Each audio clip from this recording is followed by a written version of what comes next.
Hello, and welcome to the Value Blueprint podcast, the show where we talk honestly about what it really takes to build, scale, and sustain a valuable business without losing what makes it great in the first place.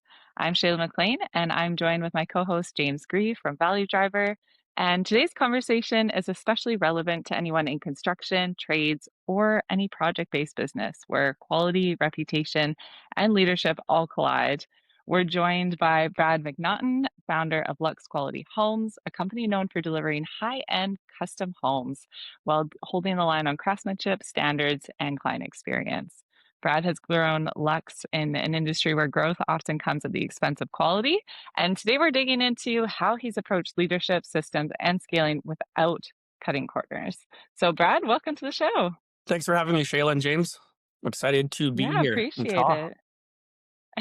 Definitely. I'm curious to learn more about your story. Maybe to kick us off, could you tell our listeners a little bit about yourself and how Lux Quality Homes came to be? Sure. Well, I guess long story short is I grew up on a farm down the Fraser Valley. So I kind of learned some of my work ethic down there and how to succeed, I guess, in stuff and seeing systems and processes. Even though they weren't written down on the farm, we had stuff we had to do every single day. So tasks that had to be completed. I started my apprenticeship when I was 18 in carpentry, kind of finished when I was 22. Started running a construction company, and then started my own business, Lux Quality Construction, actually in 2017. Went through the process of getting my builder's license, had a framing company at that time, grew it to about 24 employees, and then went full into the high-end renovations and custom homes in 2019, I believe. Rebranded my company as Lux Homes to kind of give that effect that we're just in that home building market versus construction, which is a pretty broad term. I once had somebody call me, "Do you want to build roads?" And I was like, "I don't build roads." And they're like, "Well, you changed my name." And then yeah, kind of fast forward to where we are today. We build probably about 80% of our revenues custom homes, and the other 20% is large renovations. Awesome. Oh, Brad, very y- you know, from the time we got to know you part of this call and, our podcast here, we know that you're a hardworking person and quality is, not only in the name of your business, but something obviously that runs through everything you do here. In custom home building, quality isn't just a feature, it is actually the product. So how early on did you realize that, systems, leadership, building, the systems into the business would be critical to protecting the quality now and into the future? Well, I worked for a company called Bird Construction. They're a Canada-wide company, publicly traded. And I kind of was sitting there listening as I was kind of going through the ranks there of guys saying, "Oh, well, I'm irreplaceable, blah, blah, blah." And you see guys kind of get replaced over time. And I remember talking to one of the project managers. He's like, "Well, yeah, we have a full-on operations manual and systems and processes that run this business. So everybody's kind of replaceable." So I kind of knew when I started my own business, that's kind of what I want to go down. So stuff's repeatable. I didn't know how to do any of that stuff. I didn't realize that you're gonna have hundreds of pages and flow charts for stuff and all the work kind of that goes in there. But if everything's repeatable, you can learn from your mistakes and kind of perfect your craft kind of as you go along. And a lot of it comes down to like checklists at each stage. Make sure your foundations level and plumb and square so that you have a good work platform for when you start your framing and your basement frame, anything on concrete. It's a bump test with the lines for the stud, and so that main floor then is perfectly flat, and just kind of going over having those checklists as you go along. And really at the end of the day, it's about your care. And I'm not just here to build a home and make a quick buck. I want the people to call me 10 years down the road if they want a renovation, or even if they want maintenance on their house, we want them to call us. Yeah, absolutely. And you working in a very dynamic and competitive industry, right? So there's a lot of pressures. I mean, you would know better than anybody from a construction perspective. What are some of the things that are, perhaps that owners often underestimate or overlook with all the dynamics? You got human dynamics of people that actually have to execute these processes. There's cost fluctuations, there's external things. What are some things from your perspective that maybe people underestimate or overlook when it comes to, the quality aspect of sustaining your business? Well, I would say if you guys called me right now and said, "I want to build a house next month, I have the plans, I'm ready to go," I'd say you're not going to fit with us. We have a detailed pre-construction plan or process that we call a preliminary build agreement, where we actually plan out the entire project, make sure what you've designed actually fits your budget, because quite often we see plans that come to us where people want to build a 5,000 square foot home but have a 3,000 square foot budget. So that's why I like to be involved in the process right off the bat. We have a non-negotiable where we hire an interior designer to pick all your finishes, and right down to the direction of your floor, the height of your shower heads, because all that stuff varies for people, and it makes the client experience better. And then we know what product we're going with. We can actually plan it out properly. I think a lot of it comes down to the planning. If you can plan it, then you can hire the right trades and stuff to go through. You can control your pricing because we work on a fixed price model, so we'll order everything up ahead of time, give out all of our deposits and POs, and our trade partners and suppliers will hold that stuff. So, it is a very competitive industry, but we only have a select few people that actually work off of our model that we compete against. So, I think a lot goes down to figuring out what your niche is and who your ideal client is as well, so that you can kind of weed those people out. Because I always say there's a contractor for everybody and there's a builder for everybody, and not everybody is everybody's builder or everybody's client. That's a great way to put it. And I couldn't agree more. From the businesses that Shayla and I see, the ones that plan properly are the ones that actually execute best, right? And, some of our listeners here might be thinking, wow, that sounds like a lot that you're putting into this. Brad, how do you scale? Yet you've done such a great job of scaling your business, and you're actually a recent award winner. We'd like to learn more about that. So as have invested in the planning, you're still growing and scaling to new markets. How do you maintain the quality of service and stay true to your values as your business grows and scales? Well, there's a lot of things. There's technology for one. I think with our checklist and our process, using a central project management system, we use JobTread.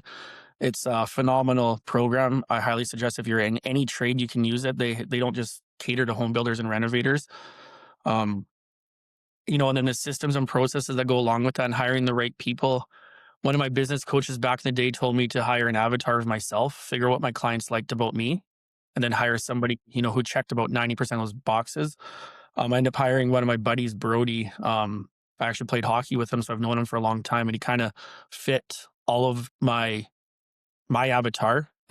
He's almost like me too, because one of our core values is honesty and integrity. So we can be very blunt with people too, right? Like, we're not going to sit there and say, "Hey, somebody's like, I got $1 million to spend on a house, or 2 million," and we're like, "Well, what you want to build is going to be 2.5 or 3 million." We'll tell you right away, we're not here to buy a job, right? Or adjust any budget to fit your style, because I can take any Excel spreadsheet and make a 5,000 square foot house fit for $1 million. It's just numbers, right? But is it realistic or not? What are you getting there? Painted plywood floors or what, right? So, I think people are the big thing in culture. So, we don't like to run at full capacity. I like to sit there around 75 to 80%, because I think work-life balance is important, not just for myself as an owner, but also for my employees here. So I don't have that high turnover of people being burnt out, because you see a lot of that in the industry as well. You see a coordinator or project manager with one company one year, and the next year he's with somebody else. He's either chasing a buck or he's stressed out, right? So I love that you're staying true to your values there. And, integrity builds credibility, right? So the more you do things consistently, it builds that. So, how do you ensure that, there are exciting things, there's new projects coming on, there's new areas to enter? How do you ensure that you don't get pulled off course when demand increases? You said there's only one of you. We're maintaining work-life balance. So must be a real challenge, Brad. How do you make sure that you don't get pulled off course and you just keep it true to what you're doing?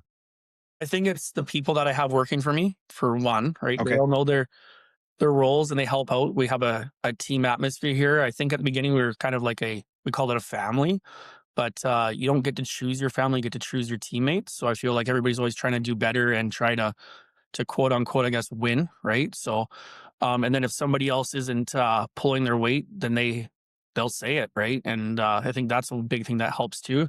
The other thing I started adopting, I guess, in December was through another one of my coaches, was look at my goals 3 times a day. So I'm always looking at my goal, seeing where I have to adjust from those. Are we on track?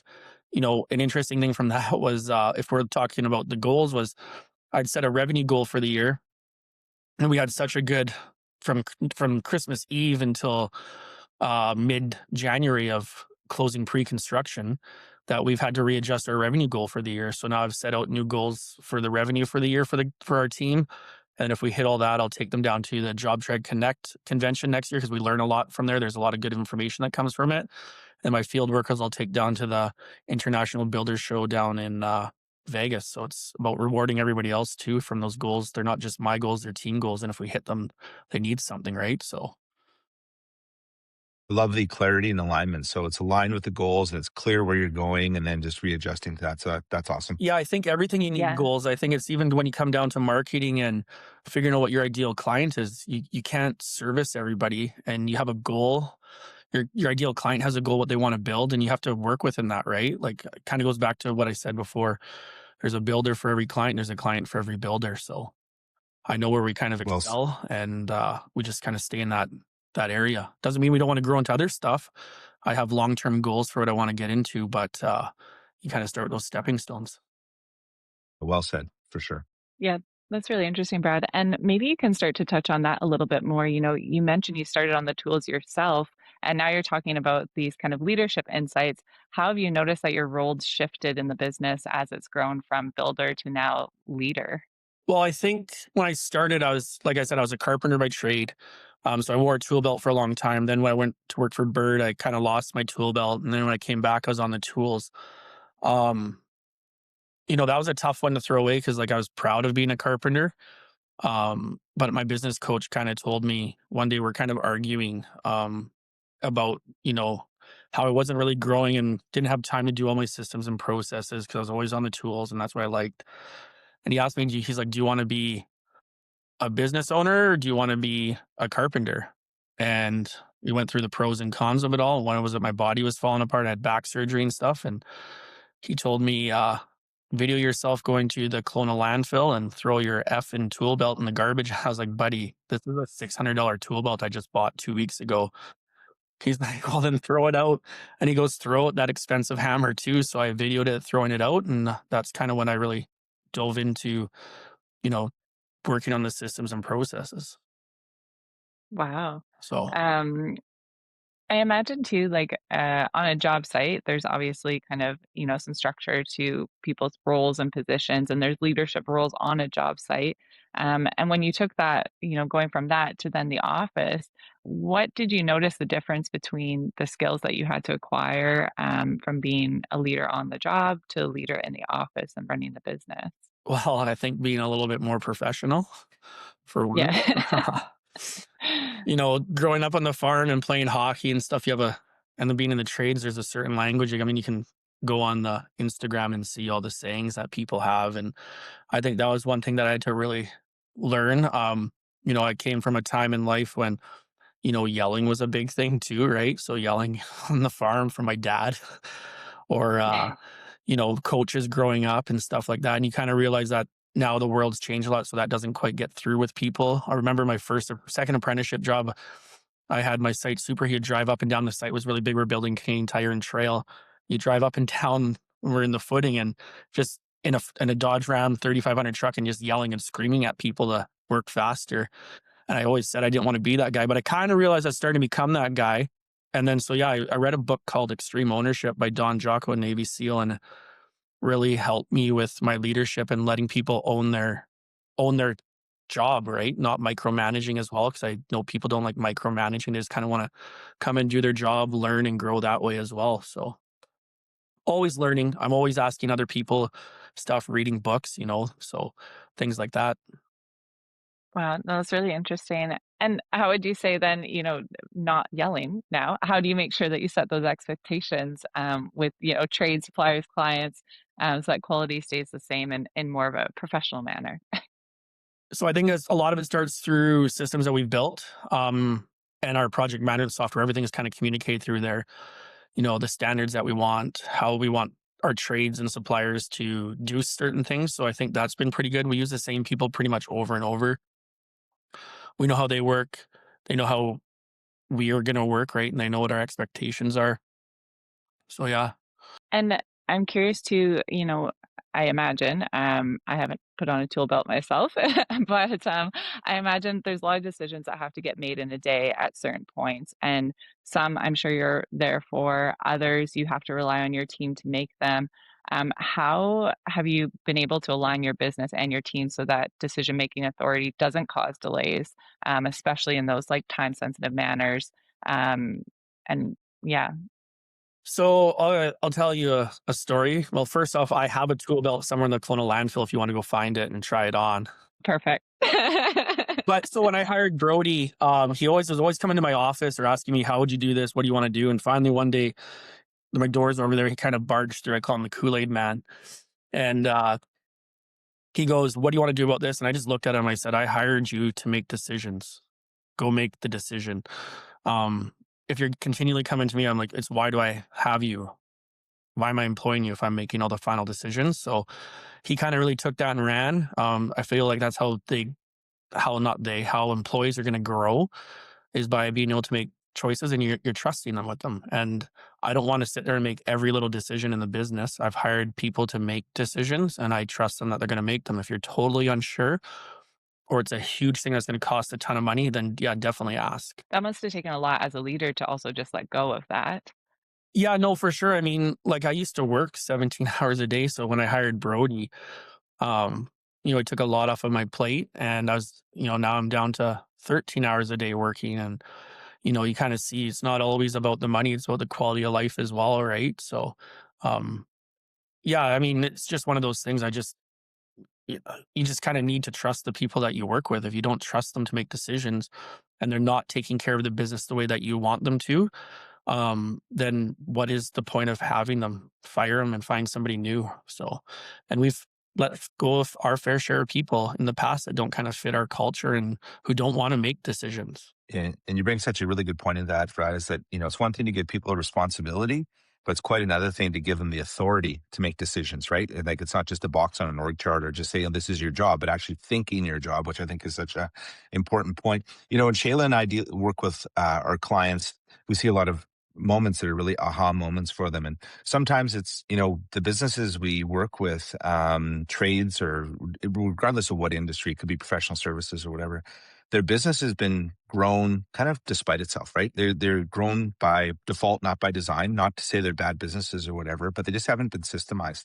And many of the owners that we talk to are worried that systems will slow things down or kill creativity. Because what they've seen is, hey, we've done so well for so long. Why would we have to systemize? If we actually buckle down and actually spend our time doing this, it's going to stop us from what we're doing so well all the while to get to where they are now. And what you've done is really commendable here that you put in these systems. You talked about your technology and that type of thing. How have you achieved the balance of, slowing down to speed up, if you will, and then putting in systems without killing the creativity, and especially in a quality custom home building, environment? Well, during COVID, everything was crazy. Like we were getting so many phone calls every day. We're going through the roof in revenue. But the profits weren't really there and the jobs were sitting and you're getting people calling you, where's my project at? Where's my project at?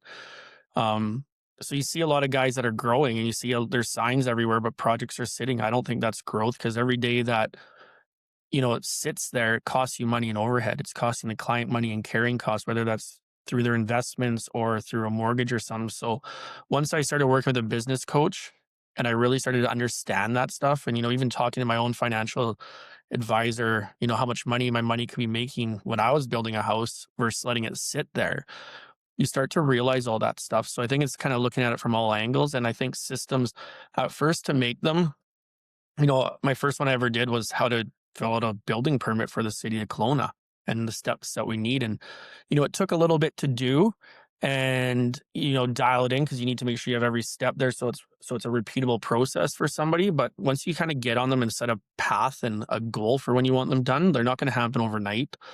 It really starts to work. And then when you want to hire somebody, that position is figured out how people can do. So it's a training for them when they come and they know exactly what they're going to do. They don't have to bother you. And it flows. So every step of the way is the same thing. So if somebody like Delaney gets promoted up in my business, the person who takes her role, and then they're dealing with that client, they're going to get the same level of service and know the same expectations throughout. Yeah, absolutely. And one thing that really triggered for me there that was really bright that what you said was the system isn't just about the system in the business. It's the system of how your business, integrates with the whole. In other words, you might need some outside advisors, right? That you work with that are kind of your mentors. You're the leader of this business, Brad. You are Lux Quality Homes, but where do you go to? You talked about a coach and your financial advisor. Maybe lean into that a little bit. How the importance of having working with external advisors, helps your business. It's massive. I actually work with 3 business coaches right now. Um, one's a construct 2 of them are really construction. The 2 are construction focused for sure. And then one of them's like a group call with a bunch of other tradespeople and business people on it. So you kind of learn from all them. We have an open conversation for about 45 minutes, and there's a 20-minute lesson usually at the beginning. I find that very valuable. And then I work with an AI coach as well. Just to kind of construction is such an untapped market for AI. I kind of, when it was kind of coming out about a year and a half ago, I really dove into it. And we went to the International Builder Show. I realized how much further ahead we are than everybody else just off of some of their courses that they were teaching there. We just recently launched an integrated pricing page on our website. It's all AI based off of what our niche is, what our average prices are. You can kind of go through there, select photos, give it some information, and spit out a pretty accurate price what it costs to build with us. So that's pretty cool. Yeah. And like on that note, like one reason I went down that AI path is I feel like when Canada was in the housing shortage, I kind of missed the boat on all that multifamily stuff. I didn't think it was going to stick around, so I didn't really get in that market, has been a blessing because it helped me really narrow down my niche and excel at it. But I didn't want to be behind the 8 ball with technology, so it's like it helps with a 5-star client experience throughout the whole process. What do they do when they download your lead magnet, get into your CRM? How does all that kind of move along, to our project management software and tie into there, so we're not double entering stuff as we go throughout, and people are getting double or triple the emails coming to them, stuff like that. So No, it's well, you're certainly ahead of the curve there, and it's shows. And last question I have here is what is the importance of, I'm sure with your peer mentoring groups and your coaches, but does it come up in those conversations of the balance between strategy and implementation, and how do you focus on the business and execute properly? So it's one thing to have a lot of ideas, and Shayla and I see this a lot of times with the clients we work with, and it's a nice turning point. The clients are really getting it well, understand their strategy and implement it, but sometimes it's hard, right? And how do you maintain that balance between strategy and implementation so you can execute at a high level all the time? goals, and I put down my quarterly goals and my rocks that I want to kind of I tackle. So almost like KPIs for myself, I guess. I go over them with my team. I identify what everybody's responsible for, what I'm responsible for, and we kind of just go from there. I am a guy who, if I see some I like, I'll write it down and I'll think about it for a bit. I'll put it into a sauna and just kind of revert back to it and see if it's still a good idea or if I can put it on the back burner and learn about it later on. But yeah, that's kind of how I do it. I don't want to overwhelm everything at the same time or people at the same time or myself, right? So I kind of learned that Totally. before. I have that work-life balance that I want to do. I've got other interests in life, coaching my kids in their sports takes up a lot of time. Involved sitting on the Uptown Rutland Business Association board, and I'm involved with the Special Olympics Kelowna as well. So those are the other things that I like to do. And I want to make sure I have time for stuff like that. And I just think it comes down to goals and having a plan and writing them down. That's so great. Great. I'm curious because I think a lot of people listening right now are, business owners themselves, who still have their tool belt on, and they're probably debating going to a landfill today and throwing it out after listening to you, and being inspired by what you're building here. Owner dependency is really common, in the trades. And how and where did you first intentionally take that step back? What was that outcome? I mean, aside from taking your tool belt and throwing it away. I guess, well, I mean, I always wanted to be a business owner. I've always thought of, being an entrepreneur and stuff. So I think just kind of getting rid of that tool belt was that kick in the butt or whatever. But you need the time to really work on your business to have a real business. Otherwise, you just have a job. Like I see it all the time. Like my Instagram and stuff. I'll get messages from other tradespeople asking questions, and I make sure I sit there and because I've been in that spot, right? And nobody would ever talk to me because everybody, kind of like James said before, it's a competitive market, and nobody wants to help everybody. And I just feel like if I help out, then I'm paying it forward and making the industry more professional so it doesn't have such a bad name, right? Like I don't want, I cringe when I see on Facebook people, their contractor took them for X amount of dollars or didn't finish this or didn't know what they wanted. Or you look in like the court system, how many contractors are going through court and stuff, and or guys who closed their business and start up another one the next day. And I don't want to ever be like that. And I want the industry to kind of change and move forward to be more professional. Yeah. Wow. And I take with that, that would come setting a lot of boundaries too, not only personally, but also in business to protect both aspects. What are some that you kind of put in place early on that you've really had to lean into to make sure that you stay the course that way? Well, I think, you know, to protect the business and my clients, and I see this a lot in construction, is people don't know their numbers. If I talk to somebody and I ask, what does it cost you per month on average for the year to run your business? People just look at me like I'm stupid.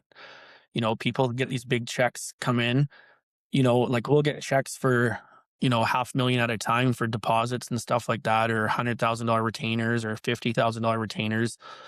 And people have to trust that you're not just getting on a plane tomorrow and going to Hawaii for a month or whatever, or buying a brand new boat or 6 trucks or something. So it's about understanding your numbers, I think is the big one. And what it costs to run your business. Like I was talking to one guy who's trying to become a home builder, and he goes, "Well, I have no overhead." I'm like, "Well, aren't you overhead? Do you have insurance?" Things like that, because that's overhead. What subscriptions do you have? Your internet on at home, all that stuff is costs you to run your business, and you got to know how to price from that. I can't just charge 12% markup because my competition's charging 12% markup. I have a different level of service I provide for people, and that costs money. So you got to know those numbers to um, be able to accurately price jobs to be around for a while to take care of people.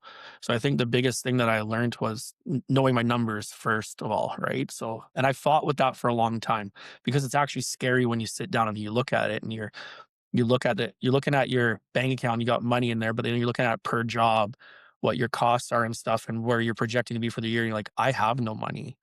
So I'm just as bad as everybody else. I'm robbing Peter to pay Paul. If I don't fix this in 2 years, I'm gonna be the guy on the news. So Mm. Hmm. Wow. Yeah, tough lesson. Good you learned early on and can build on that and be able to share that with other people that are in either wearing your shoes or looking to kind of grow similar to that how you have. If you were rebuilding Lux today, what would you do earlier or what would look different? I would know my numbers. I would start with systemizing my business, and I would take the power of social media and use it more. I've seen a big difference in it with my business since I started doing it. People buy from people they know. A lot of my mentors I talk to and in my group coaching and stuff, that's what they really push on you. A personal brand on there along with the company. I recently changed my Instagram profile photo to a picture of me. Sorry, everybody. But I used to have a picture of my It looks company. sharp. Yeah, thanks. Picture of my company logo on there. And that's made a huge difference on that platform. I think a lot of companies now, I'm no longer a construction company.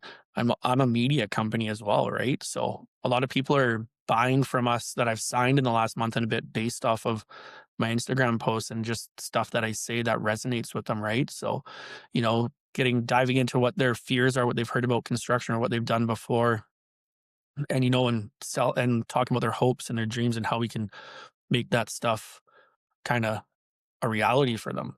So I think I'd understand my numbers first for sure, and then understand my marketing and a sales plan and kind of go from there.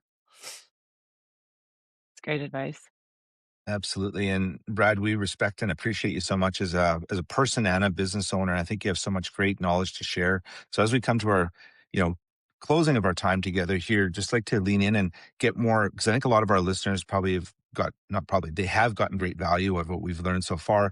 But just a few questions for you about, some advice that you'd want to give to people who are maybe in your industry or in any industry, quite frankly. It doesn't even have to be in Kelowna. What does long-term value mean to you as a business owner? Continued sustainable growth. Um, and I think always aligning yourself with people that are better than you or that you perceive to be better than you. Getting out there, meeting people, shaking hands with people, working with a business coach. I don't think I'll ever get rid of them. I'm actually in the process of hiring another one right now. So that'll bring me to a total of 4. Um, I just there's huge value in stuff like that. You got to invest in yourself to continue to grow as well and see what other industries are doing as well, because that translates back into construction. And, if you're around other business people, they have the same problems as you. It might be in selling supplements or something else, but they might have people issues that you've had before. So you guys can kind of talk and learn from that as well. Absolutely. And you bring up a really good point is that, people are facing challenges and, being an entrepreneur or a business owner or manager or someone who's responsible for a lot of people or projects, it could be a lonely place, right? And it could be overwhelming at times. What advice would you give to people who are in a position as a business owner, not necessarily in your industry, but they're feeling busy, they feel successful, but they're quietly stuck. Like there's something in there that they just feel they're stuck, but on the exterior it all looks good, but they're facing that. You mentioned coaching, but is there anything beyond that you just feel that you have some advice you can give to people who are just stuck for whatever reason? Join a network group. I was in BNI. That's actually where I met Shayla. Was in BNI. There's other businesses in there that gets you out to learn how to talk to people. And then as you get to know them, you can kind of confide in them and talk to them that way. Um, Instagram, send messages to people that you look up to. You'll be surprised at how many people will reach out to you. And then if they reach out to you, pay it forward later on when you learn something yourself. When somebody reaches out to you, I probably get 10 messages a day and I sit down and talk with people. Last week alone, I think I had 5 Zoom calls with people from all over North America, listening to their problems, talking about where I started. But you can learn both ways, right? So, yeah, I think it's just having that open business community of talking to people. I don't think people should hide from it at all, right? So, I messaged Dan Martell, and he was getting back to me, right, about stuff. And, in a few short minutes, I learned a lot from him as well, right? So, and then his videographer, his media guy, Sam Gaudette, I messaged him as well. Same thing, right? Like, so these are guys that have, I think they got probably close to 9 million followers through all their platforms, and they're taking the time to reach out to you. And I don't know how much money they make per month, but, I'm not in that level, but they definitely have taken the time to talk back with me. And, like even in the construction industry, there's a guy down in Vancouver, Versa Homes Felipe, builds gorgeous homes. I've messaged him and, we've had conversations and, I'm in his group coaching call now because of it, right? So you just kind of don't be afraid to message people. That's really what it boils down to, right? So message them. And if they want to get back to you, they will. If they don't, then they're an asshole. So, or maybe they're not Yeah. doing as well as they thought, right? So, um, Yeah, absolutely.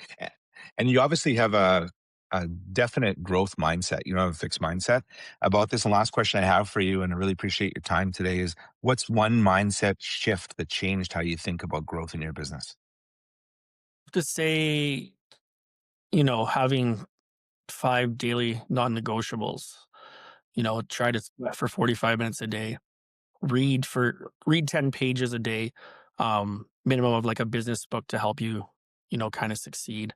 The shake hands 5 with 5 people a day. That can just be done through Instagram, set up through ManyChat, or when somebody follows you or whatever, just sends a message to them. And, I've gotten a lot of leads from it and met a lot of great connections as well. So just stuff like that. Look at my goals 3 times a day. Those are things that have helped me stay focused and excited for the future, where I felt like maybe before that had the growth mindset, but I was kind of stuck. And I think the biggest thing that I kind of learned was look at your goals 3 times a day, because maybe something's not working. You got to make an adjustment. Yeah, so insightful, Brad, and thanks for sharing so much great knowledge with us. And if anybody wanted to reach out to you or learn more about you or Lux Quality Homes, tell us how they would reach you or find you online, or how would they find you? Well, I guess online it's our website, luxqualityhomes.com.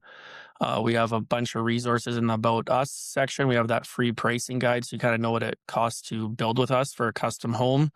It doesn't really work for luxury yet because that's such an unknown number. Or you can just follow us on Instagram, Lux Quality Homes, and get a bunch of information. Send us a DM that way, and get in touch with you. Awesome. Well, Brad, thank you so much for an honest look what it really takes to grow a quality driven construction business.